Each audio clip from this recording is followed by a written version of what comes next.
ಪರಾಶರಸೂನುಃ ಸತ್ಯವತೀ ಹೃದಯ ನಂದನೋ ವ್ಯಾಸಃ ಯಸ್ಯ ಆಸ್ಯ ಕಮಲಗಲಿತಂ ವಾಂಗ್ಮಯಮೃತಂ ಜಗತ್ಪಿಬತಿ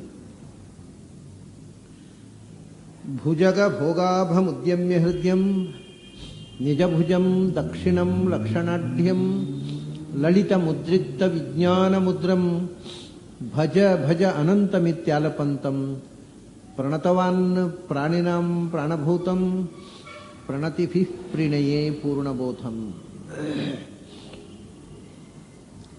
ಭವದವೋಷ್ಣೇನ ತತಪ್ಯಮಾನನ್ ಭುವಿ ಪರಂ ನಾಥಮಪ್ರೇಕ್ಷಮಾಣನ್ ಭುವನಮಾನ್ಯೇನ ಚ ಅನ್ಯೇನ ದೋಷ್ಣಾ ಭವತು ಭೀರ್ಮಾ ಇತಿ ನ ಸಾಂತ್ವಯಂತಂ ಪ್ರಣತವಾನ್ ಪ್ರಾಣಿನಾಂ ಪ್ರಾಣಭೂತಂ ಪ್ರಣತಿಭಿಃ ಪ್ರಣಯೇ ಪೂರ್ಣಬೋಧಂ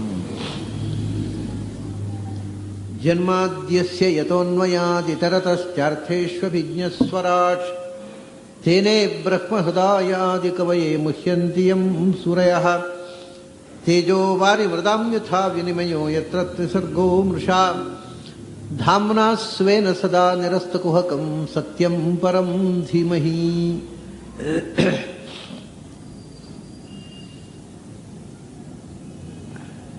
ನನ್ನ ಅಧ್ಯಾತ್ಮ ಬಂಧುಗಳೇ, ನಿನ್ನೆ ನಾವು ರಘುಗಣನ ಜಿಜ್ಞಾಸೆಯನ್ನು, ಅವನ ಪ್ರಾಮಾಣಿಕತೆಯನ್ನು, ವಾಸ್ತವಿಕವಾಗಿ ಅಧ್ಯಾತ್ಮದಲ್ಲಿ ಬೇಕಾಗಿರತಕ್ಕಂಥ ಮೊದಲನೆಯ ಕ್ವಾಲಿಫಿಕೇಷನ್ ಅಂದರೆ ಬುದ್ಧಿವಂತಿಕೆ ಅಲ್ಲ.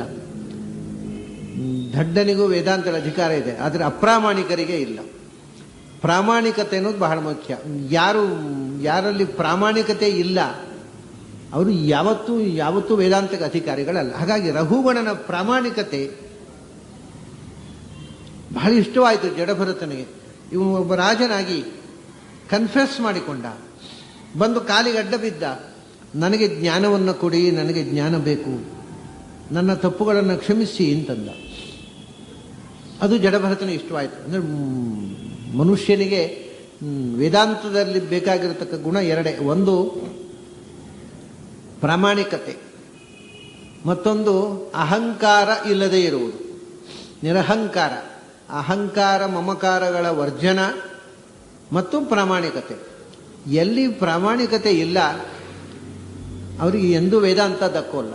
ಎಲ್ಲಿ ಅಹಂಕಾರ ಮಮಕಾರಗಳಿವೆ ಅವ್ರು ಎಂದೂ ಎತ್ತರಕ್ಕೆ ಇರೋಲ್ಲ. ಯಾಕಂದರೆ ಎರಡು ಚಪ್ಪಡಿ ಕಲ್ಲುಗಳಿದ್ದ ಹಾಗೆ ಅವು ನಮ್ಮ ಮೇಲೆ ಹೋಗ್ಲಿ ಬಿಡೋದ್ರು, ಎಳೆದು ಕೆಳಗೆ ಜಗ್ಗಿಸಿ. ಸೊ ಇವನು ಅಹಂಕಾರ ಮಮಕಾರಗಳನ್ನು ಕಳಚಿಕೊಂಡು, ರಾಜತ್ವದ ಎಲ್ಲ ಆವರಣಗಳನ್ನು ಕಳಚಿಕೊಂಡು ವಿನೀತನಾಗಿ ಯಾವಾಗ ಶಿಷ್ಯಸ್ತೇಹಂ ಅಂತ ಬಂದು ಕಾಲಿಗೆ ಎರಗಿದ, ತನ್ನ ತಪ್ಪುಗಳನ್ನು ಒಪ್ಪಿಕೊಂಡ, ಜಡಭರತನಿಗನ್ನಿಸ್ತು ಈತ ಯೋಗ್ಯನಿದ್ದಾನೆ, ಈತನಿಗೆ ಅಧ್ಯಾತ್ಮದಲ್ಲಿ ಸ್ವಲ್ಪ ತಿಳುವಳಿಕೆ ಕೊಟ್ಟು ದಾರಿಯಲ್ಲಿ ಕರ್ಕೊಂಡು ಹೋಗಬೇಕು ಅನ್ನತಕ್ಕಂಥ ತೀರ್ಮಾನ ಮಾಡಿದ. ಆದರೆ ಅವನು ತಾನು ವ್ಯವಹಾರದ ದೃಷ್ಟಿಯಿಂದ ಮಾತಾಡಿದೆ, ತಾನೇನು ತಪ್ಪು ಮಾತಾಡಲಿಲ್ಲ ಅಂತ ಒಂದು ಸಂಗತಿ ಹೇಳಿದ್ದ ಅವನು. ನಾನು ಹೇಳಿದ್ದು ವ್ಯಾವಹಾರಿಕವಾಗಿ ನಿಜ, ನಿಮ್ಮ ಪಾರಮಾರ್ಥಿಕವಾದ ದೃಷ್ಟಿಯಿಂದ ಏನೂ ಸಂಬಂಧ ಇಲ್ಲದೇ ಇರಬಹುದು, ಆದರೂ ಕೂಡ ಇದು ನನ್ನ ದೇಹ ಅಲ್ಲ ಅಂತಂದರೆ ವ್ಯವಹಾರದ ದೃಷ್ಟಿಯಲ್ಲಿ ಅಸಂಗತ. ಅದು ಇದು ನನ್ನ ದೇಹ, ಇದು ನನ್ನ ಹೆಗಲು, ನನ್ನ ಹೆಗಲ ಮೇಲೆ ಬಾಲಕಿ ಇದೆ, ಇದು ವ್ಯವಹಾರ ದೃಷ್ಟಿಯಿಂದ ಏನೂ ತಪ್ಪಿಲ್ಲ. ಈ ರೀತಿ ಮಾತಾಡದೇ ಇದ್ರೆ ವ್ಯವಹಾರವೇ ನಡೆಯೋಲ್ಲ. ನಾನು ವ್ಯಾವಹಾರಿಕವಾದಂಥ ಮುಖದಿಂದ ಮಾತಾಡಿದೆ, ನೀವು ಪಾರಮಾರ್ಥಿಕ ಮುಖದಿಂದ ಅದನ್ನು ಖಂಡನೆ ಮಾಡಿದಿರಿ. ಆದರೆ ಮನುಷ್ಯ ವ್ಯವಹಾರ ಬಿಟ್ಟು ಬರೀ ಪಾರಮಾರ್ಥಿಕದಲ್ಲೇ ಮಾತಾಡಲಿಕ್ಕಾಗತ್ತಾ ಅಂತ ಒಂದು ಪ್ರಶ್ನೆ ಹಾಕಿದ್ದ. ಅದಕ್ಕೆ ನಿಜವಾಗಿ ಹೌದಲ್ಲ ಅಂತ ಕಾಣುತ್ತೆ ನಮಗೆ. ಜಡಭರತ ಬೈದದ್ದು ತಪ್ಪಲ್ವ? ಅವನೇನು ವೇದಾಂತ ಮಾತಾಡ್ತಾ ಇದ್ದಾನೆ, ವ್ಯವಹಾರ ಪಾಲಕಿಯಲ್ಲಿ ಹೋಗ್ತಾ ಇದ್ದಾನೆ, ಹೋಗುವಾಗ ಪಾಲಕಿ ಟಾಪಲಾಗ್ತಾ ಇದೆ, ಅವಾಗ ಸರಿ ಏನು ಹೇಳುದು? ವ್ಯವಹಾರದಲ್ಲಿ ವ್ಯಾವಹಾರಿಕವಾಗಿ ಮಾತಾಡಬೇಕಲ್ಲ, ವ್ಯವಹಾರದ ಸಂದರ್ಭದಲ್ಲಿ ವೇದಾಂತ ಮಾತಾಡ್ಲಿಕ್ಕಾಗತ್ತಾ ಅಂತ. ಅದಕ್ಕೆ ಏನು ಜಡಭರತ ಉತ್ತರ ಕೊಟ್ಟ, ಅಕೋವಿದ, ನೀನು ದಡ್ಡ ಇದ್ದೀಯಿಂದ ತಕ್ಷಣ ನಿನ್ನ ಉತ್ತರ ಕೇಳಿದ್ರೆ ಗೊತ್ತಾಗತ್ತೆ ನೀನು ತಿಳಿಗೇಡಿ ಇದ್ದೀಯಿಂದ. ಅಕೋವಿದ, ಆದರೆ ನೀನು ದಡ್ಡ ಇದ್ದಿ, ಬುದ್ಧಿವಂತ ಅಲ್ಲ. ಆದರೆ ಬುದ್ಧಿವಂತರಂತ ಕೃಷ್ಣನು ಇದೇ ಮಾತು ಹೇಳಿದ್ದ, ಪ್ರಜ್ಞಾವಾದಾಂಶ ಭಾಷಸೆ ಅಂತ. ನೀನು ಪ್ರಶ್ನೆ ಹಾಕಿದಿ, ಬುದ್ಧಿವಂತರ ಹಾಗೆ ಮಾತಾಡ್ತೀಯ, ಆದರೆ ಬುದ್ಧಿವಂತ ಅಲ್ಲ ನೀನು ಅಂತ. ಹಾಗೆ ಅಕೋವಿದ ಕೋವಿದ ವಾದ ಅನ್ನುವುದ ಸೀನ್. ನೀನು ಕೋವಿದರು ಮಾತನಾಡುವ ಮಾತನ್ನೇ ಆಡ್ತಾ ಇದ್ದಿ, ಅಂದರೆ ಬುದ್ಧಿವಂತರು ಮಾತನಾಡುವಂತೆ ಮಾತಾಡ್ತಿ. ಅದರ ಅರ್ಥ ನಿನಗೆ ಇನ್ನೂ ನಾನು ಬುದ್ಧಿವಂತ ಅನ್ನುವ ಭ್ರಮೆ ತಲೆಗೆ ಸೇರಿ ಹೋದು ಇನ್ನೂ ಇಳಿಲಿಲ್ಲ ಕೆಳಗೆ. ಅಕೋವಿದ, ನೀನು ಜಾಣ ಅಲ್ಲ, ನನ್ನ ದೃಷ್ಟಿಯಲ್ಲಿ ನೀನು ದಡ್ಡ ಇದ್ದಿ. ಆದರೆ ಕೋವಿದವಾದ ವಾದವನ್ನು ಒದಸಿ, ಬುದ್ಧಿವಂತರು ಮಾತನಾಡುವ ಮಾತುಗಳನ್ನು, ಕೋವಿದರ ವಾದ ಅಂದರೆ ಜಾಣರು ಆಡುವ ಮಾತು, ಅದನ್ನೇ ಅಂಥ ವಾದವನ್ನು ಒದಸಿ ಜಾಣರು ಮಾತನಾಡುವಂತೆ ಮಾತನಾಡ್ತಾ ಇದ್ದಿ. ಆದರೆ ನೀನು ಜಾಣ ಅಲ್ಲ, ತಿಳ್ಕೋ. ನೀನು ಮಾತಾಡಿದ್ದು ಜಾಣತನದ ಮಾತಲ್ಲ. ಯಾಕೆ? ಅಥೋ ನಾತಿ ವಿಧಾಂ ವರಿಷ್ಠ, ನೀನು ದೊಡ್ಡ ಶ್ರೇಷ್ಠ ಜ್ಞಾನಿ ಅಂತ ತಿಳ್ಕೊಂಡು ಮಾತಾಡಬೇಡ. ನಿನಗೆ ಗೊತ್ತಿಲ್ಲ. ಯಾಕೆ ಸ್ವಾಮಿ, ನಾನು ಮಹಾವಿದ್ವಾಂಸ ಅಂತ ಹೇಳಿಕೊಳ್ಳಿಲ್ಲ ನಿಮ್ಮ ಹತ್ರ, ನಾನು ವ್ಯಾವಹಾರಿಕ ನೆಲೆಯಲ್ಲಿ ಮಾತಾಡಿದೆ ಅಂತ ಹೇಳಿದೆ ಅಷ್ಟೇ. ವೇದಾಂತಿಗಳು ವ್ಯಾವಹಾರಿಕ ನೆಲೆಯಲ್ಲಿ ಮಾತಾಡೋಲ್ವಾ? ಅವರು ಮನೆ ಒಳತೆ ಮಾತಾಡುವಾಗ ಮನೆ ವಿಷಯ ಮಾತಾಡಬೇಕಲ್ಲ. ಹಸಿವಾಗಿದೆ ಊಟಕ್ಕೆ ಹಾಕು ಅಂತ ಹೇಳಬೇಕಾ? ವೇದಾಂತ ಮಾತಾಡಬೇಕಾ? ಮನೆಯಲ್ಲಿ ಹಸಿವಾದಾಗ ವ್ಯಾವಹಾರಿಕ ಶಬ್ದಗಳನ್ನು ಹೇಳಬೇಕಲ್ವಾ? ಅಂದರೆ ಅದು ಸರಿ, ವ್ಯವಹಾರದಲ್ಲಿ ಮಾತಾಡುವಾಗ ವ್ಯಾವಹಾರಿಕವಾಗಿಯೇ ಮಾತಾಡಬೇಕು. ಆದರೆ ನಾನು ಏನು ಮಾತಾಡಿದೆ? ನಾನು ವ್ಯವಹಾರ ಮಾತಾಡಿದೆನಾ? ಅಲ್ಲ. ನಾನು ಮಾತಾಡಿದ ವ್ಯವಹಾರಕ್ಕಿಂತ ಭಿನ್ನವಾದ ಒಂದು ಸಂಗತಿ. ಅದರಲ್ಲಿ ವ್ಯವಹಾರ ಯಾಕೆ ಬೆರೆಸಿದ್ದೀನಿ ನೀನು? ಅಕೋವಿದ ಕೋವಿದ ವಾದವಾದನ್ನು ವದಸಿ ಅಥೋ ನಾತಿ ವಿಧಾಂಬರಿಷ. ಯಾಕೆ? ನ ಸೂರಯೋ ಹಿ ವ್ಯವಹಾರ ಮೇನಂ ತತ್ವಾವಮರ್ಶೇನ ಸಹ ಮನಂತಿ. ತಾತ್ವಿಕ ವಿಷಯ ಮಾತಾಡುವಾಗ ವ್ಯವಹಾರಕ್ಕೆ ಯಾಕೆ ಎಳೆದು ತಂದಿ ಅದನ್ನು? ನಾನು ತತ್ವಾವಮರ್ಶದಿಂದ ಮಾತಾಡಿದೆ, ಅಧ್ಯಾತ್ಮದ ಎತ್ತರದಲ್ಲಿ ನಿಂತು ಆಧ್ಯಾತ್ಮಿಕವಾದ ಅನುಸಂಧಾನದಿಂದ ಮಾತಾಡಿದೆ. ಅದು ನಿನಗೆ ಗೊತ್ತಾಯ್ತು, ಹೇಳಿದೆ ನೀನು. ಈ ದೇಹ ನನ್ನದಲ್ಲ, ಈ ಹೆಗಲು ನನ್ನದಲ್ಲ. ಇದು ವ್ಯವಹಾರದ ಮಾತಲ್ಲ. ವ್ಯವಹಾರದ ಮಾತಾಡುವಾಗ ವ್ಯವಹಾರದ್ದೇ ಮಾತಿನಿಂದ ಉತ್ತರ ಕೊಡಬೇಕು. ಆದರೆ ಅಧ್ಯಾತ್ಮದ ಮಾತಾಡುವಾಗ ವ್ಯವಹಾರಕ್ಕೆ ಎಳೆದು ತರುವುದು ಉಂಟಲ್ಲ, ಅದು ದಡ್ಡತನ. ಅದನ್ನು ನೀನು ಮಾಡಿದೆ ಅಂತ. ನಾನು ವ್ಯವಹಾರದ ಮಾತಾಡಲೇ ಇಲ್ಲ. ವ್ಯವಹಾರದ ಮಾತಾಡಬೇಕಾಗಿ ನಾನು ಏನು ಹೇಳಬೇಕಿತ್ತು? ಹೌದಯ್ಯ, ನಿನ್ನ ಪಾಲಕ್ಕೆ ಹೊತ್ತು ನನಗೆ ಅಭ್ಯಾಸ ಇಲ್ಲ. ಅವರೆಲ್ಲ ಪ್ರಾಕ್ಟೀಸ್ ಇದೆ, ಬಹಳ ಸಮಯದ ಹೊತ್ತು ಅಭ್ಯಾಸ ಆಗಿದೆ, ಹೊರತಾರೆ.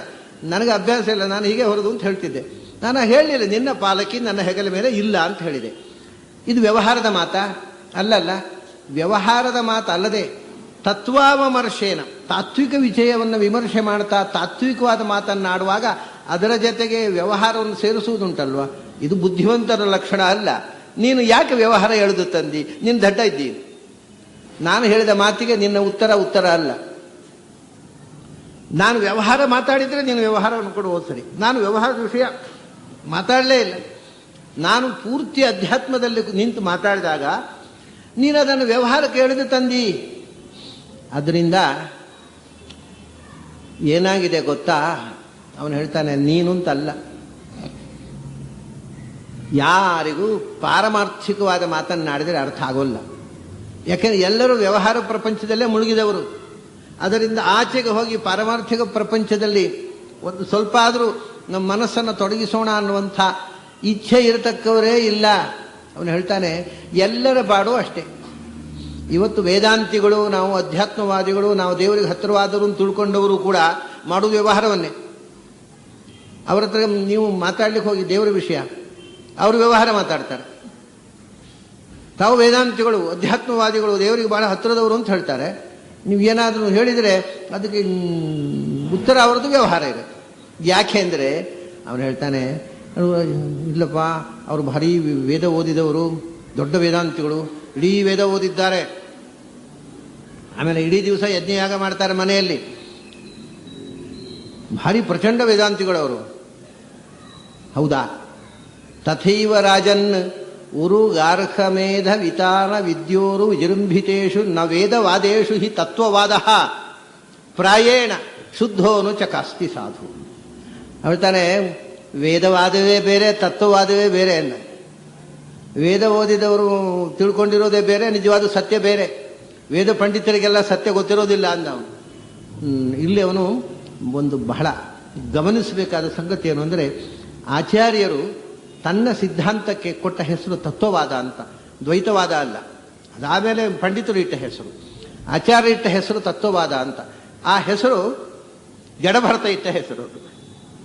ವೇದವಾದೇಶು ಹಿ ತತ್ವವಾದ. ವೇದವಾದದಲ್ಲಿ ಮುಳುಗಿದವರಿಗೆ ತತ್ವವಾದ ಅರ್ಥ ಆಗೋಲ್ಲ ಅದು. ಯಾಕೆಂದರೆ ಅವನು ಹೇಳ್ತಾನೆ, ತಥೈವ ರಾಜನ್, ನಿನ್ನ ಹಾಗೆಯೇ ಪ್ರಪಂಚದಲ್ಲಿರತಕ್ಕ ಎಲ್ಲ ಮಂದಿಯೂ ವೇದ ಓದಿದವರು, ಅಧ್ಯಾತ್ಮ ಸಾಧನೆ ಮಾಡುವರು. ನಮಗೆ ಅಧ್ಯಾತ್ಮ ಅಂದರೆ ಬಹಳ ಇಷ್ಟ, ನಮಗೆ ವೇದ ಅಂದರೆ ಭಾಳ ಇಷ್ಟ, ನಮಗೆ ದೇವರು ಅಂದರೆ ಭಾಳ ಇಷ್ಟ, ನಾವು ದೇವರಿಗೆ ಭಾಳ ಹತ್ತಿರ ಅಂತ ಹೇಳ್ಕೊಂಡು ತಿರುಗುವವರೆಲ್ಲ ಎಲ್ಲರೂ ದೇವರಿಂದ ಬಹಳ ದೂರ ಇರ್ತಾರೆ. ತಥೈವ ರಾಜನ್ ಉರು ಗಾರ್ಹಮೇಧ ವಿತಾನ ವಿದ್ಯೋರು ವಿಜೃಂಭಿತೇಷು ನ ವೇದವಾದೇಶು ಹಿ ತತ್ವವಾದ ಚಕಾಸ್ತಿ. ಉರು ಗಾರ್ಹಮೇಧ ವಿತಾನ ವಿದ್ಯೋರು ವಿಜೃಂಭಿತೇಷು, ಅವರ ವಿಜೃಂಭಣೆ ವೈಭವ ನೋಡಿದರೆ ಗಾಬರಿ. ಅವ್ರ ಮಡಿ ಮೈಲಿಗೆ ಹಾರಾಟ, ಕುಣಿದಾಟ, ಯಜ್ಞ, ಯಾಗ, ಓಹೋ, ಆ ಮನೆಯ ವೈಭವ ನೋಡಿಬಿಟ್ರೆ ದೇವರು ಕೂಡ ಗಾಬರಿ ಆಗಬೇಕು, ಅಷ್ಟು ಅನುಷ್ಠಾನ ಮಾಡ್ತಾರೆ. ಆದರೆ ಹೇಳ್ತಾರೆ ಉರು ಗಾರ್ಹಮೇಧ ವಿತಾನ ವಿದ್ಯೋರು ವಿಜೃಂಭಿತೇಷು.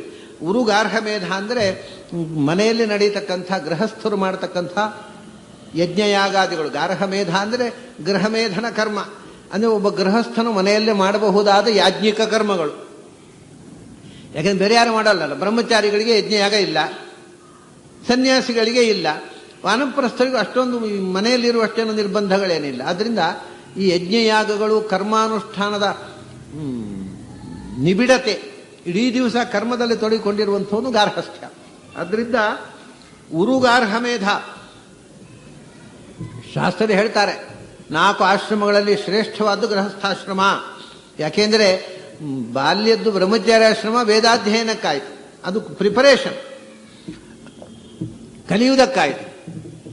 ಆಮೇಲೆ ಕಲಿತದ್ದನ್ನು ಪ್ರಾಕ್ಟೀಸ್ ಮಾಡುವಂಥದ್ದು, ಪೂರ್ತಿ ಅನುಷ್ಠಾನಕ್ಕೆ ತರೋದು, ಇಂಪ್ಲಿಮೆಂಟ್ ಮಾಡೋದು ಗೃಹಸ್ಥಾಶ್ರಮದಲ್ಲಿ. ಅದರಿಂದ ಗೃಹಸ್ಥಾಶ್ರಮವೇ ನಮ್ಮ ಅಧ್ಯಯನದ ಎಲ್ಲ ಅರಿವನ್ನು ಅನುಷ್ಠಾನಕ್ಕೆ ತರತಕ್ಕಂಥ ಅವಕಾಶ. ಎರಡನೇ, ಸಮಾಜದಲ್ಲಿರತಕ್ಕ ಎಲ್ಲ ಆಶ್ರಮದ ಜನರನ್ನು ರಕ್ಷಣೆ ಮಾಡತಕ್ಕ ಹೊಣೆ ಗೃಹಸ್ಥನ ಮೇಲಿದೆ. ಬ್ರಹ್ಮಚಾರಿ ನಿಮಗೆ ಈಗ ನಮಗೆ ಇದು ಹೊಸ ವಿಷಯ. ಒಂದು ಕಾಲದಲ್ಲಿ ಏನು ಅಂತಂದರೆ ಬ್ರಹ್ಮಚಾರಿಗಳು ಕಲಿತಿದ್ರು ಗುರುಕುಲದಲ್ಲಿ ಕಲಿಯುವುದಕ್ಕೆ ಮನೆಯಲ್ಲಿ ಅವರಿಗೆ ವಾಸ್ತವ್ಯ ಅಲ್ಲ, ಗುರುಕುಲದಲ್ಲಿ ವಾಸ್ತವ್ಯ. ತಂದೆ ತಾಯಿ ಊಟ ಹಾಕ್ತಿರ್ಲಿಲ್ಲ ಕಲಿಯುವ ಮಕ್ಕಳಿಗೆ, ಗುರುಕುಲದಲ್ಲೇ ಕಲಿಬೇಕು, ಮನೆ ಬರಲಿಕ್ಕಿಲ್ಲ. ಗುರುಗಳು ಏನು ಮಾಡ್ತಿದ್ರು ಗೊತ್ತಾ, ಹೋಗಿ ಒಂದು 4 ಮನೆ ಹೋಗಿ ಭಿಕ್ಷೆ ಇಟ್ಕೊಂಡು ಬನ್ನಿ ಅಂತ. ಇವು ಪಾಪ ಭಿಕ್ಷಾ ಮೊನ್ನೆವರೆಗೆ ಇತ್ತು ನಮ್ಮಲ್ಲಿ ಕೂಡ, ವಾರಾನ್ನ ಅಂತ. ಹುಡುಗರು ದಿನಕ್ಕೊಂದು ಮನೆಯಲ್ಲಿ ಉಂಡು ಕಲಿತಿದ್ದಾರೆ. ಸುಮ್ಮನೆ ತಮಾಷೆಗೋಸ್ಕರ ಕಲಿತದ್ದು, ವಿನೋದವಾಗಿ ಅನಾಯಾಸ ಕಲೀಲಿಲ್ಲ. ಜ್ಞಾನ ಬೇಕು ಅಂತ ಮನೆಯಲ್ಲಿ ಭಿಕ್ಷಾನ್ನ ತಗೊಂಡು ಕಲಿತಿದ್ದಾರೆ. ನಮ್ಮ ಈಗ ವಯಸ್ಸಾದವರು, ಈಗಿನ ಹುಡುಗರು ಯಾಕೆ ಕಲಿಯೋಲ್ಲ ಅಂದರೆ ಅವ್ರಿಗೆ ತಿಂದದ್ದು ಜಾಸ್ತಿ ಆಗಿದೆ. ಯಾಕೆ ಧರ್ಮಕ್ಕೆ ಅನ್ನ ಹಾಕ್ತಾರೆ ಅಪ್ಪ ಅಮ್ಮ, ಜವಾಬ್ದಾರಿ ಇಲ್ಲ, ಸೆನ್ಸ್ ಆಫ್ ರೆಸ್ಪಾನ್ಸಿಬಿಲಿಟಿಯೇ ಇಲ್ಲ. ಅವ್ರು ಏನು ಪಾಸ್ ಆದರೂ ಅನ್ನ ಹಾಕ್ತಾವೆ. 4 ವರ್ಷ ಒಂದೇ ಕ್ಲಾಸಲ್ಲಿ ಕೂತರು ಪ್ರೀತಿಯಿಂದ ಮನೆಯಲ್ಲಿ 3 ಕಂಠಮಠ ತಿನ್ನಿಸ್ತಾರೆ ತಂದೆ ತಾಯಿ. ಯಾಕೆ ಓದಬೇಕು? ಬೇಜವಾಬ್ದಾರಿತನ ಬೆಳೆದಿದೆ ಹುಡುಗರಿಗೆ. ಅದು ಕಾರಣ ಅವ್ರ ಅಪ್ಪಮ್ಮಂದಿರ ಬೇಜವಾಬ್ದಾರಿತನ. ಹಿಂದೆ ಹಾಗಲ್ಲ, ಕಲಿಬೇಕು ಅಂದರೆ ಒದ್ದಾಡಬೇಕು. ಮನೆಯಲ್ಲಿ ಭಿಕ್ಷಾನ್ನ ಗುರುಕುಲಕ್ಕೆ ಕಳಿಸಿಬಿಡೋರು. ಆಮೇಲೆ ಗುರು ಶಿಕ್ಷಣ ಆದಮೇಲೆ ಬಾ ಮನೆಗೆ. ಅಲ್ಲಿ ತನಕ ಮನೆಯಲ್ಲಿ ರಜೆಗೆ ಬರಲಿಕ್ಕಿಲ್ಲ. ಯೋಚನೆ ಮಾಡಿ, 12 ವರ್ಷ ಅಪ್ಪ ಅಮ್ಮನ ಮುಖ ನೋಡಲಿಕ್ಕಿಲ್ಲ ಮಗ, ಮನೆಗೆ ಬರಲಿಕ್ಕಿಲ್ಲ, ತಂದೆ ತಾಯಿ ಅಲ್ಲಿ ಹೋಗಿ ಇರಲಿಕ್ಕಿಲ್ಲ. ವಿದ್ಯೆ ಅಂದರೆ ವಿದ್ಯೆ, ಮನೆಯ ಆಲೋಚನೆ ಬಂದರೆ ವಿದ್ಯೆ ಕೆಡುತ್ತೆ. ಅದಕ್ಕೆ ಭಿಕ್ಷಾನ್ನ ಬೇಡಿತಾ, ನನಗೂ ಬೇಕು, ಗುರುಗಳಿಗೂ ಭಿಕ್ಷೆ ತಂದದ್ದನ್ನು ಗುರುಗಳಿಗೆ ಹಾಕಬೇಕು, ಗುರುಗಳು ಕೊಟ್ಟದ್ದನ್ನು ಶಿಷ್ಯರು ತಿನ್ನಬೇಕು. ಅದಕ್ಕೆ ಆವಾಗ ಅನ್ನ ಇನ್ನೊಬ್ಬನ, ಆವಾಗ ಯಾರು ಸಾಕಬೇಕು ಬ್ರಹ್ಮಚಾರಿಗಳನ್ನು? ಗೃಹಸ್ಥರು. ಬ್ರಹ್ಮಚಾರಿಗಳನ್ನು ಸಾಕುವರು ಗೃಹಸ್ಥರು. ಮದುವೆ ಎಲ್ಲ ಆಯಿತು, ಸನ್ಯಾಸ ಆಯಿತು, ಸನ್ಯಾಸ ತಗೊಂಡ ಒಬ್ಬ, ಬೇಡ ಸಂಸಾರ ಅಂತ. ಸನ್ಯಾಸಿಗಳನ್ನು ಯಾರು ಸಾಕಬೇಕು? ಸ್ವಾಮಿ ನಮ್ಮ ಮನೆಯಲ್ಲಿ ಇವತ್ತು ತಮ್ಮ ಪಾದ ಪೂಜೆ ಭಿಕ್ಷೆ, ಗೃಹಸ್ಥರೇ. ಇದರಲ್ಲಿ ಸನ್ಯಾಸಿಗಳ ಗತಿ ಏನು? ಸನ್ಯಾಸಿಗಳು ಉಪವಾಸ ಬಿದ್ದು ಸಾಯಬೇಕು, ಗೃಹಸ್ಥರು ಅನ್ನ ಹಾಕ್ತಾ ಇದ್ರೆ. ಎಲ್ಲ ಆಶ್ರಮಗಳವರನ್ನು ಸಾಕುವವನು ಗೃಹಸ್ಥ. ಅದರಿಂದ ಗೃಹಸ್ಥಾಶ್ರಮ ಅನ್ನೋದು ಶ್ರೇಷ್ಠ ಅಂತ ಒಂದು ಅನೌನ್ಸ್ಮೆಂಟ್ ಮಾಡಿದರು ಪ್ರಾಚೀನರು. ಆದ್ದರಿಂದ ಗೃಹಸ್ಥರಿಗೆ ಅವರಿಗೆ ಒಂಥರದ ಬಿಗುಮಾನ ಬಂತು, ಈಗೋ ನಾವು ಶ್ರೇಷ್ಠರು ಅಂತ. ಉರುಗಾರ್ಹ ಮೇಧ ಅಂತ. ಎಲ್ಲ ಆಶ್ರಮಗಳಲ್ಲಿ ಶ್ರೇಷ್ಠವಾದ ಗೃಹಸ್ಥಾಶ್ರಮ ಅನ್ನುವ ಭ್ರಮೆಗೆ ಒಳಗಾಗಿ, ಆಮೇಲೆ ವಿತಾನ ಅಂದರೆ ಬೆಳಗಿನ ಸಂಜೆ ತನಕ ನಾನಾವಾಗೇ ಯಜ್ಞಯಾಗಗಳು, ಪೂಜೆ ಪುನಸ್ಕಾರಗಳು, ಅನ್ನದಾನ, ಸರಿ ಒಳ್ಳೆ ಕೆಲಸ, ಅದರಲ್ಲಿ ತೊಡಗಿಸಿಕೊಂಡ. ಬೆಳಗಿನ ಸಂಜೆ ತನಕ ಯಜ್ಞಯಾಗಗಳು, ಅನ್ನದಾನ, ಏನೇನೋ ನಡೀತು. ನಿಜವಾಗಿ ಅದರ ಜೊತೆಗೆ ಏನಾಯಿತು ಅಂದರೆ ಈ ವಿತಾನ ವಿದ್ಯೆ ಅಂದರೆ ಯಜ್ಞಗಳ ವಿಸ್ತಾರ. ಯಜ್ಞಯಾಗಗಳು, ಹೋಮ ಹವನಗಳು, ದಾನ ದಕ್ಷಿಣೆಗಳು, ಊಟ ಸಮಾರಂಭ, ಬಂದವರ ಅತಿಥಿ ಸತ್ಕಾರ, ಈ ಗಲಾಟೆಯಲ್ಲಿ ಒಂದು ದಾನ ಕಮ್ಮಿ ಆದ, ಯಾವುದು? ವಿದ್ಯಾದಾನ. ಗೃಹಸ್ಥನಿಗೆ ವಿದ್ಯೆ ಲೋಪ ಆಯಿತು. ಮತ್ತೆ ಬರೇ ಇಂಪ್ಲಿಮೆಂಟೇಷನ್, ಹೋಮ ಮಾಡೋದು, ಯಜ್ಞ ಮಾಡೋದು, ಯಾಗ ಮಾಡೋದು, ದಾನ ದಕ್ಷಿಣೆ, ಊಟ. ಇವತ್ತು ವೇದಾಂತ ಲೋಪ ಆಗಲಿಕ್ಕೆ ಕಾರಣವೇ ಈ ಊಟ. ಎಲ್ಲಕ್ಕಿಂತ ಮುಖ್ಯ ಊಟ ಆಗೋಯ್ತು. ಅನ್ನದಾನ, ಆರಾಧನೆ, ದೊಡ್ಡ ಸಮಾರಾಧನೆ. ಅಂದರೆ ವಿತಾನ ವಿದ್ಯೋರು ವಿಜೃಂಭಿತೇಶು, ಇದರದೇ ವಿಜೃಂಭಣೆ, ಇದರದೇ ವೈಭವೀಕರಣ. ಏನ್ರಿ ಅವ್ರ ಮನೆಯಲ್ಲಿ ಏನು ಯಜ್ಞ, ಏನು ಯಾಗ, ಏನು ಊಟ, ಏನು ದಕ್ಷಿಣೆ, ಇದರದೇ ವಿಜೃಂಭಣೆ. ಈ ಅಂದರೆ ಎಕ್ಸ್ಟರ್ನಲ್ ಮನುಷ್ಯನ ಆತ್ಮದ ವಿಕಾಸಕ್ಕೆ, ಜ್ಞಾನದ ವಿಕಾಸಕ್ಕೆ, ಉದ್ಧಾರಕ್ಕೆ ಕಾರಣವಾಗದ ಬರೇ ರಿಚುವಲಿಸ್ಟಿಕ್ ಅಪ್ರೋಚ್ ಇದು ವೇದವಾದ. ವೇದ ಓದಿ ನೀವು ಮಾಡಿದ್ದೇನು ಅಂದರೆ ಆತ್ಮೋದ್ಧಾರಕ್ಕೆ ಏನೂ ಉಪಯೋಗ ಇಲ್ಲದೆ ಬೆಳಗಿನ ಸಂಜೆ ತನಕ ಮಡಿ ಉಟ್ಕೊಂಡು ಕುಣಿದಾಡಿದರು. ನೀವು ಉದ್ಧಾರ ಆಗಲಿಲ್ಲ, ಸಮಾಜವನ್ನು ಉದ್ಧಾರ ಮಾಡಲಿಲ್ಲ ಅಂತಾನೆ. ಅಂಥ ವೇದವಾದ ಅಂದರೆ ವೇದದ ಮೇಲುನೋಟಕ್ಕೆ ಕಾಣತಕ್ಕಂಥ ಅರ್ಥ, ವೇದದ ಆಳಕ್ಕೆ ಇಳಿದು ಅದರ ವೇದವಾದ ರಥ ಪಾರ್ಥ ನೈತದಸ್ತಿ, ಇದು ಗೀತೆಯಲ್ಲಿ ಕೃಷ್ಣ ಬೈತಾನೆ. ವೇದದ ಮೇಲುನೋಟಕ್ಕೆ ಕಾಣುವ ಅರ್ಥದಲ್ಲೇ ಮುಳುಗಿ ವೇದದ ಆಳದಲ್ಲಿ ಇರತಕ್ಕ ಅದರ ಅಂತರಂಗದ ಅರ್ಥವನ್ನು, ಭಗವಂತನ ಚಿಂತನೆಯನ್ನು ಮರೆತವರು. ಅಂಥವರಿಗೆ ತತ್ವವಾದ ಅರ್ಥ ಆಗೋಲ್ಲ. ನಾನು ತತ್ವವಾದದವ ಅಂತಾನೆ. ನೀವು ವೇದವಾದಿಗಳು, ನಾನು ತತ್ವವಾದಿ. ಪರೇಚ ತತ್ವವಾದೇ. ತತ್ವವಾದ ಅನ್ನುವಂಥದ್ದು ನಮಗೆ ಮೊದಲು ಭಾಗವತದಲ್ಲಿ ಜಡಭರತ ಹೇಳಿದ ಶಬ್ದ. ಆ ನಂತರ ನಮ್ಮ ವೇದಾಂತದಲ್ಲಿ ತತ್ವವಾದ ಅನ್ನೋ ಶಬ್ದವನ್ನು ಬಳಸಿದವರು ಆಚಾರ್ಯ ಮಧ್ವರು. ತನ್ನ ಸಿದ್ಧಾಂತ ತತ್ವವಾದ. ಅದು ಬರೀ ವೇದದ ಮೇಲುನೋಟದ ಅರ್ಥವನ್ನು ಹೇಳುವ ಸಿದ್ಧಾಂತ ಅಲ್ಲ, ವೇದದ ಒಳಕ್ಕೆ ಇಳಿದು, ವೇದದ ಆಳಕ್ಕೆ ಇಳಿದು ಅದರ ರಹಸ್ಯ ಅರ್ಥವನ್ನು ತಿಳಿಯುವ ವಾದ. ಅದಕ್ಕೆ ತತ್ವವಾದ. ವೇದದ ಮೇಲುನೋಟದ ಅರ್ಥಕ್ಕೆ ಮಾತ್ರ ಮರುಳಾಗಿ ಅದರ ಆಳಕ್ಕೆ, ಅಂದರೆ ಇದು ಹೇಗೆ ಗೊತ್ತುಂಟಾ, ಸಮುದ್ರದ ಮೇಲುನೋಟದ ಸೊಬಗಿಗೆ, ಅದರ ತೆರೆ, ಅದರ ಅರ್ಭಟ, ಅದರ ಶಬ್ದ, ಅದರ ವೈಶಾಲ್ಯ ನೋಡಿ ಮುಗ್ಧರಾಗಿ ಸಮುದ್ರದಲ್ಲಿ ಈಜಿದರೆ ಹೇಗೆ, ಏನು ಸಿಕ್ಕಿತು? ಉಪ್ಪು ನೀರು ಸಿಕ್ಕಿತಷ್ಟೇ. ಹಾಗೆ ಮೇಲಿನಿಂದ ಈಜುವವರಿಗೆ ಸಿಗುವುದು ಬರೇ ಉಪ್ಪು ನೀರು. ಮುಳುಗಿದರೆ ಏನು ಸಿಗುತ್ತೆ? ಮುತ್ತುರತ್ನಗಳು ಸಿಗುತ್ತವೆ. ಸಮುದ್ರದ ಆಳದಲ್ಲಿರೋದು ಮುತ್ತುರತ್ನ. ಹಾಗೆ ವೇದದ ಆಳಕ್ಕೆ ಇಳಿದವರು, ತತ್ವವಾದದವರು ಮುತ್ತುರತ್ನಗಳನ್ನು ಹೆಕ್ತಾರೆ. ವೇದವಾದಿಗಳು ಉಪ್ಪು ನೀರು ಕುಡಿತಾರೆ ಅಷ್ಟೇ. ನಿಮಗೆ ಉಪ್ಪು ನೀರು ಕುಡಿದದ್ದು ಬಂತು, ಏನೂ ಸಿಗಲಿಲ್ಲ. ಕಡೆಗೆ ಆಹಾ ಏನು ರುಚಿ, ಆ ಉಪ್ಪು ನೀರು ಅಂದರೆ ಅಮೃತದ ಹಾಗಿತ್ತು ನಾವೇ ಹೇಳ್ಕೋಬೇಕು, ಇನ್ನೊಬ್ಬರು ತಲೆ ಆಡಿಸ್ಬೇಕು ಅಷ್ಟೇ. ಇರೋದು ಉಪ್ಪು. ಅದು ಹೇಳುವಾಗ ಏನು ಅದ್ಭುತ ರೀ, ಏನು ರುಚಿ, ಏನು ಚಂದ ಅಂತೀರಿ. ಆ ನೀರು ಅದನ್ನು ಕುಡಿದು ನೋಡಬೇಕು. ದಡದಲ್ಲಿ ನೀರಿಗೆ ಇಳಿಯೋದಕ್ಕೆ ಹೆದರಿ ದಡದಲ್ಲಿ ನಿಂತವರು ತಲೆ ಆಡಿಸೋದು. ಆಹಾ ಹೌದಾ, ಮಹಾರುಚಿ. ಕುಡಿದವನು ಉಪ್ಪು ನೀರು, ಅದು ವರ್ಣನೆ, ಏನು ರುಚಿ, ಏನು ಅದ್ಭುತ. ಇದು ವೇದ ಓದಿರತಕ್ಕಂಥ, ಕರ್ಮಪರವಾದ ವೇದದಲ್ಲೇ ಮುಳುಗಿರತಕ್ಕಂಥ, ವೇದದ ಆಳಕ್ಕೆ ಇಳಿದು ಅಧ್ಯಾತ್ಮದ ಭಗವಂತನ ಹಿರಿಮೆಯನ್ನು ವೇದದ ಮೂಲಕ ಅರ್ಥ ಮಾಡಿಕೊಳ್ಳದ ವೇದವಾದಿಗಳು ನೀವು.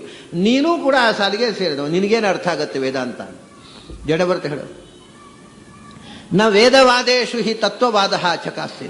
ಯಾರು ವೇದವಾದದಲ್ಲೇ ಮುಳುಗಿದ್ದಾರೆ ಅವರಿಗೆ ತತ್ವವಾದ, ನಿಜವಾದ ತತ್ವ, ವೇದದಲ್ಲಿರತಕ್ಕಂಥ ಒಳಗಿನ ತಿರುಳು, ಅದು ಅರ್ಥ. ಪ್ರಾಯೇಣ ಶುದ್ಧೋ ಅನುಚಕಾಸ್ತಿ ಸಾಧು. ಇದು ಶುದ್ಧವಾದದ್ದು ತತ್ವವಾದ. ನೀವು ವೇದವಾದ ಅಶುದ್ಧ. ನೀವು ಮಡಿ ಮಾಡಿಕೊಂಡು ಮೈಲಿಗೆ ಆಗ್ತಾ ಇದ್ದೀರಿ. ಮಡಿ ಮಾಡಿಕೊಂಡು ಮೈಲಿಗೆ ಆಗ್ತಾ ಇದ್ದೀರಿ. ಎತ್ತರಕ್ಕೆ ಹಾರ್ತಾ ಹಾರ್ತಾ ಕೆಳಕ್ಕೆ ಹೋಗ್ತಾ ಇದ್ದೀರಿ. ಹಾರುವುದು ಮೇಲಕ್ಕೆ, ಬೀಳುವುದು ಕೆಳಕ್ಕೆ ಅಲ್ವಾ? ಎತ್ತರಕ್ಕೆ ಎಷ್ಟೇ ಹಾರಿದ್ರೆ ಕೆಳಗೆ ಬೀಳುವುದಲ್ವ, ಮತ್ತೆ ಮೇಲಕ್ಕೆ ಹೋಗುತ್ತಾ?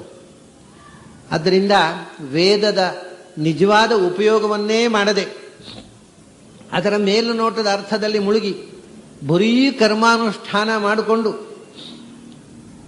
ಭಗವಂತನ ಎಚ್ಚರವೇ ಇಲ್ಲದೆ ನಾವು ವೈದಿಕರು, ನಾವು ವೇದವಾದಿಗಳು, ಓಹೋ ನಮ್ಮಂಥ ಪುಣ್ಯಾತ್ಮರು ಯಾರಿದ್ದಾರೆ ಅಂತ ತಿಳ್ಕೊಂಡು ಯಾರು ಹೋಗ್ತಾರೆ ಅವರಿಗೆ ನಿಜವಾದ ವೇದದ ಅಂತರಂಗದ ತಿರುಳಿನ ಅರ್ಥ ಪ್ರಾಯೇಣ ಶುದ್ಧ ನಚಕ. ಶುದ್ಧವಾದ ವೇದದ ಅರ್ಥ ಪ್ರಾಯ ಆಗೋಲ್ಲ. ಇನ್ನೇನೋ ಪೂರ್ವಜನ್ಮದ ಪುಣ್ಯದಿಂದ ಆಗ್ಲಿಕ್ಕೆ ಪ್ರಾರಂಭ ಆಗಬೇಕು, ಅದನ್ನು ಬಿಟ್ಟು ಈ ಇತ್ವಾಗಿ ತಿರುಗಬೇಕಾಗಿ. ಇಲ್ಲದೇ ಇದ್ದರೆ ಅವು ಕರ್ಮದಲ್ಲೇ ಮುಳುಗಿರ್ತವೆ.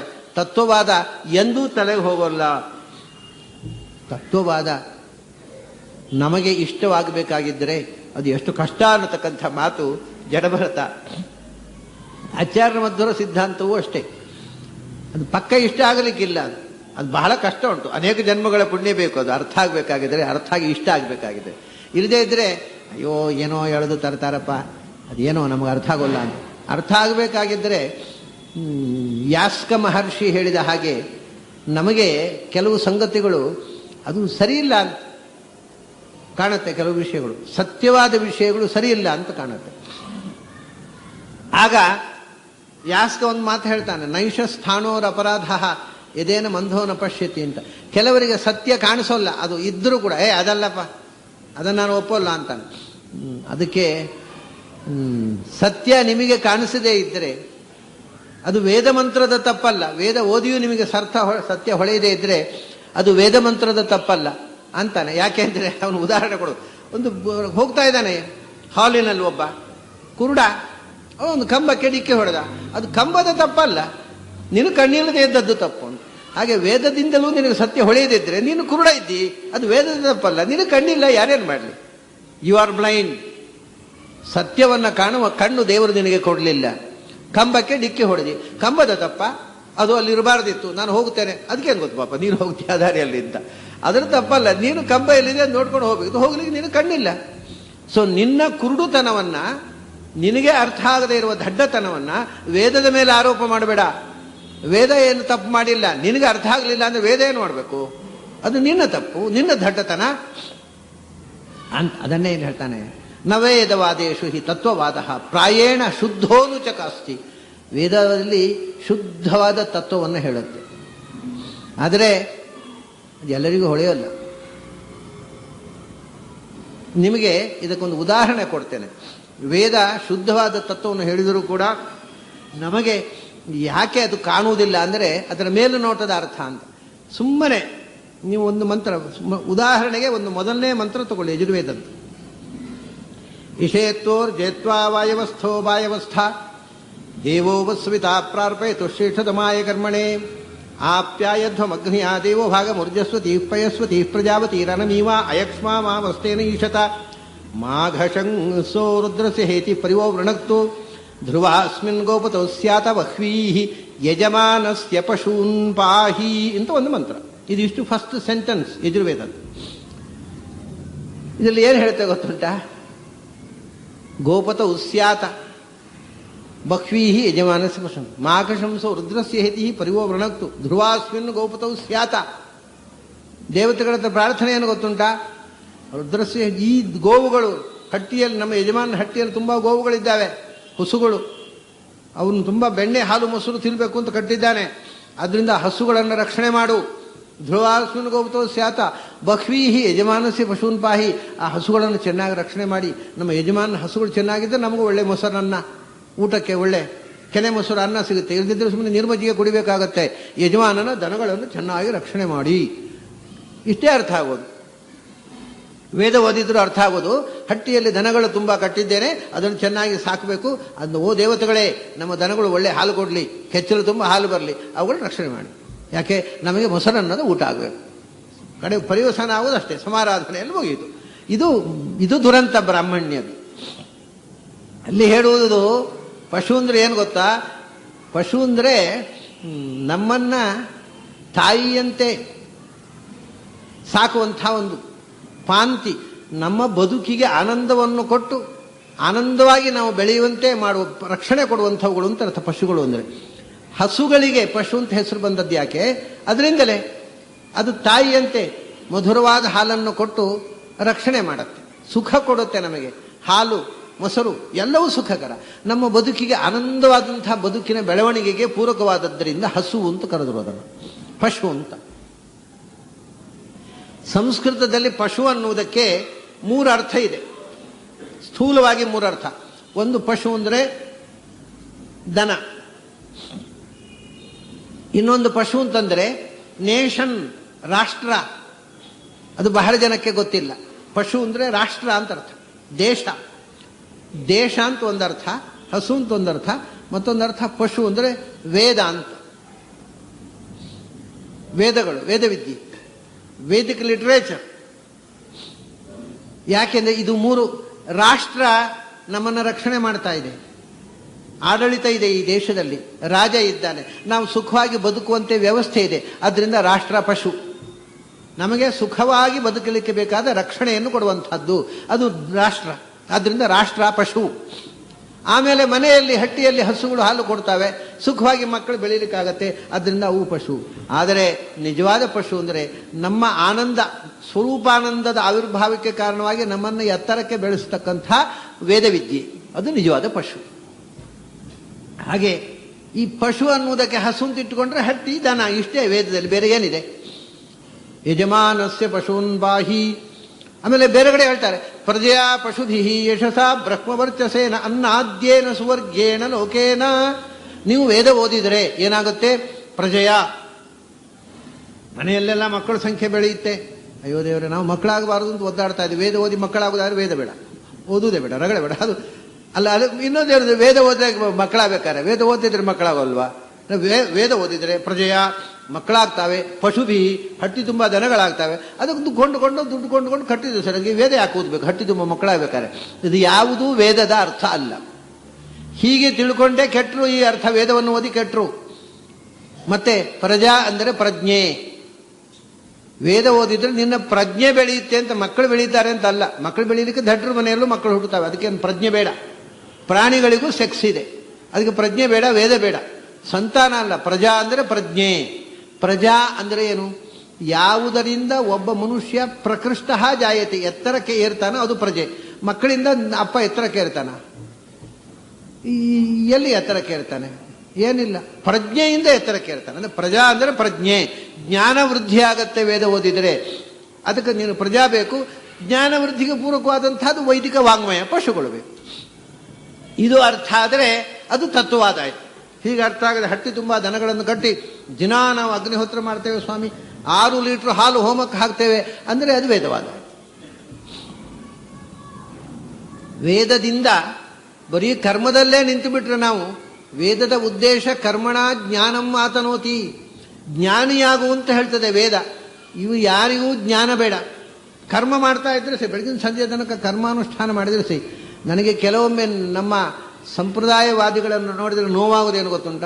ಕೆಲವರಿದ್ದಾರೆ ಅವ್ರ ನಂತರ ಹೇಳೋದು, ನಮಗೆ ನೀವು ಬೆಳಗಾತ ವೇದ ಪಾಠ ಮಾಡ್ತೀರಲ್ವ, ಅದು ಕೇಳಬೇಕು ಅಂತುಂಟು, ಅದು ನಮ್ಮ ಅನುಷ್ಠಾನ ಪುರುಸೋದಾಗೋಲ್ಲ ಅಂತ. ಅಲ್ಲ, ವೇದ ಓದದೆ ಅನುಷ್ಠಾನ ಮಾಡಿ ಏನು ದಂಡ ಅಲ್ವ ಈ ಪ್ರಾಣಿಗಳು ಜಪ ಮಾಡೋದು? ಅಪರದಂಡ. ಅದು ನಮ್ಗೆ ಪುರುಸೋದಾಗೋಲ್ಲ, ಅದು ಬರೀ ಅನುಷ್ಠಾನಕ್ಕೋಸ್ಕರ ಸಮಯ ಮಾಡ್ತಾರೆ. ಆದರೆ ವೇದ ಅಧ್ಯಯನ ಅನುಷ್ಠಾನ ಅಲ್ಲ ಅವರಿಗೆ. ಅರ್ಥ ತಿಳ್ಕೊಳ್ಳದೆ ಕಣ್ಮುಚ್ಚಿ ಜಪ ಮಾಡೋದು ಅನುಷ್ಠಾನ ಅವರಿಗೆ. ಅವ್ರ ಜೀವನವನ್ನು ವ್ಯರ್ಥ ಮಾಡಿಕೊಳ್ತಾ ಇದ್ದಾರೆ ಅವರು.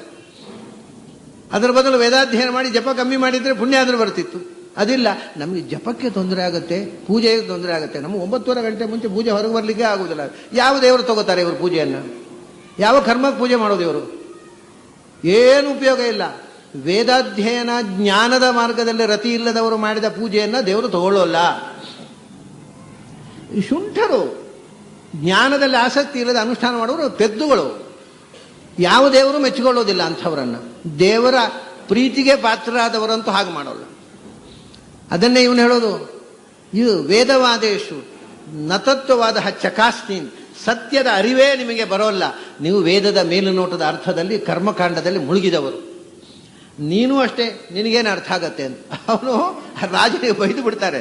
ನೀವೆಲ್ಲ ಯಜ್ಞ ನೀವೇ ಮಾಡಿಸೋರು, ದುಡ್ಡು ಖರ್ಚು ಮಾಡಿ ದೊಡ್ಡ ಯಜ್ಞ, ಪುರೋಹಿತರನ್ನು ಬರಲಿಕ್ಕೆ ಹೇಳಿ ಯಜ್ಞ ಮಾಡಿಸುವವರೇ ನೀವು. ಸಮಾಜವನ್ನು ಯಜ್ಞದಲ್ಲಿ ಮುಳುಗಿಸಿ ಸತ್ಯದಿಂದ ದೂರ ಮಾಡಿದವರು ನೀವು ಕ್ಷತ್ರಿಯರು, ರಾಜರುಗಳು. ಯಾಕೆಂದರೆ ಹಿಂದಿನ ಕಾಲದಲ್ಲಿ ಯಜ್ಞ ಮಾಡಿಸ್ತಾ ಇದ್ದವರು ಕ್ಷತ್ರಿಯರು, ಫೈನಾನ್ಸ್ ಮಾಡಬೇಕಲ್ಲ. ಮತ್ತೆ ಇನ್ನೊಂದು ವಿಶೇಷ ಏನು ಗೊತ್ತುಂಟ? ಯಜ್ಞದಲ್ಲಿ ಮಾಂಸ ಪ್ರಾಣಿ ಬಲಿ ಕೊಡುವಂತಹ ಯಜ್ಞ ಮಾಡ್ತಾ ಇದ್ದವರು ಕ್ಷತ್ರಿಯರು. ಯಾಕಂದರೆ ಕ್ಷತ್ರಿಯರು ಅವರು ಮಾಂಸ ತಿಂತಾ ಇದ್ದವರು. ತಾವು ಏನು ತಿಂತೇವೆ ಅದನ್ನು ದೇವರಿಗೆ ಸಮರ್ಪಣೆ ಮಾಡಬೇಕು ಅಂತ ಯಜ್ಞಯಾಗಗಳಲ್ಲಿ ಪ್ರಾಣಿ ಬಲಿ ಕೊಟ್ಟು ಯಜ್ಞಯಾಗ ಪ್ರಾರಂಭ ಮಾಡಿದವರು ಕ್ಷತ್ರಿಯರು. ಅದನ್ನು ಹೇಳೋದು, ನೀವು ಹೊಲೆಗಡಿಸಿದವರು ಸಮಾಜವನ್ನು, ನೀವು ತಿನ್ನುವುದನ್ನು ದೇವರಿಗೆ ಸಮರ್ಪಣೆ ಮಾಡಬೇಕು ಅಂತ ಪ್ರಾಣಿಗಳನ್ನು ಕೊಂದ್ರಿ. ಮತ್ತು ನಮ್ಮ ಆಹಾರ ನಮ್ಮ ದೇವರ ಆಹಾರ ಅಂತ ತಪ್ಪಲ್ಲ. ಅದರಿಂದ ಹಿಂಸಾರತಿ ಪ್ರಾರಂಭವಾಯಿತು. ಯಜ್ಞದ ಮೂಲಕ ಒಂದು ಹಿಂಸೆಗೆ ಪ್ರಚೋದನೆ ಸಿಕ್ಕಿತು.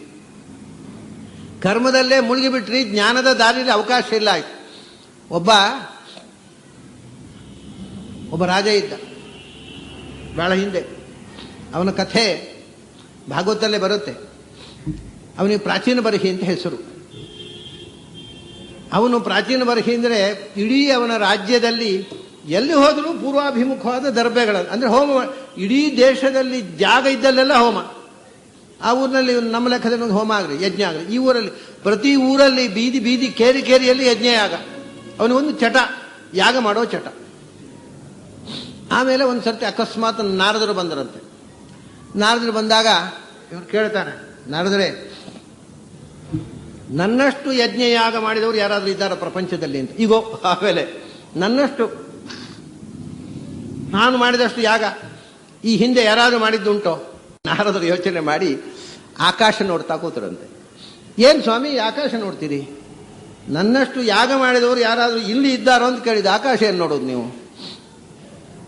ಅದಕ್ಕೆ ನಾನು ಆಕಾಶ ನೋಡ್ತಾ ಇರೋದು ಯಾಕೆ ಗೊತ್ತಾ? ನೀನು ಯಾಗ ಮಾಡಿದೆಯಲ್ವ, ಎಷ್ಟೋ 10,000 ಯಾಗ ಮಾಡಿದೆ ಅಂತ ಇಟ್ಕೋ. 10,000 ಯಾಗದಲ್ಲಿ 10,000 ಪ್ರಾಣಿಗಳನ್ನು ಬಲಿ ಕೊಟ್ಟಿಯಲ್ವ, ಅವೆಲ್ಲ ಅಲ್ಲಿ ಮೇಲೆ ನಿಂತುಕೊಂಡಿದ್ದಾವೆ. ನಿನ್ನನ್ನು ಯಾವಾಗ ಬಲಿ ಕೊಡುವುದು ಅಂತ ಕಾಯ್ತಾ ಇದ್ದೇವೆ. ಅದನ್ನು ನೋಡಿ ನಗುವಂತು ನಾರದರು. ಇವ್ರು ಗಾಬರಿ ಆಗೋಯ್ತು, ಇಳಿದ್ಬಿಟ್ಟ ಜನರೇ. ಅವರಿಗೂ ಒಂದು ಚಾನ್ಸ್ ಬೇಕಲ್ಲ, ನಾಳೆ ನೀನು ಒಂದು ಪ್ರಾಣಿಯಾಗಿ ಹುಟ್ಟಬೇಕು, ಅವರು ಮನುಷ್ಯನಾಗಿ ಹುಟ್ಟಬೇಕು, ನಿನ್ನನ್ನು ಬಲಿ ಕೊಡಬೇಕು, ಆಗ ಸೇಡು ತೀರುತ್ತೆ. ನೀನು ಒಂದು ಪ್ರಾಣಿಯನ್ನು ಕೊಂದರೆ ಅಲ್ಲಿಗೆ ನಿನ್ನ ಕೆಲಸ ಮುಗಿಲಿಲ್ಲ. ಆ ಪ್ರಾಣಿ ನಿನ್ನನ್ನು ಕೊಂದಾಗಲೇ ಅದು ಕರ್ಮ ಸಿದ್ಧಾಂತ ಪೂರ್ಣ ಆಗೋದು. ಅದರಿಂದ ನೀನು ಆ ಪ್ರಾಣಿಗೆ ಬಲಿಯಾಗಲಿಕ್ಕೆ ಬೇಕಾದಂಥ ವ್ಯವಸ್ಥೆ ಮಾಡಿಕೊಂಡೆ ಅಷ್ಟೇ, ಏನು ಉದ್ಧಾರ ಆಗಲಿಲ್ಲ ಅಂತ. ಬಹಳ ರೋಚಕ ಅದು. ಮಾಂಸ ಅಂದರೆ ಅದಕ್ಕೆ ಅರ್ಥವೇ ಆಗಿದೆ ಸಂಸ್ಕೃತದಲ್ಲಿ, ಮಾಂಸ ಭಕ್ಷಯಿತ ಅಮೂತ್ರ ಅಂತ.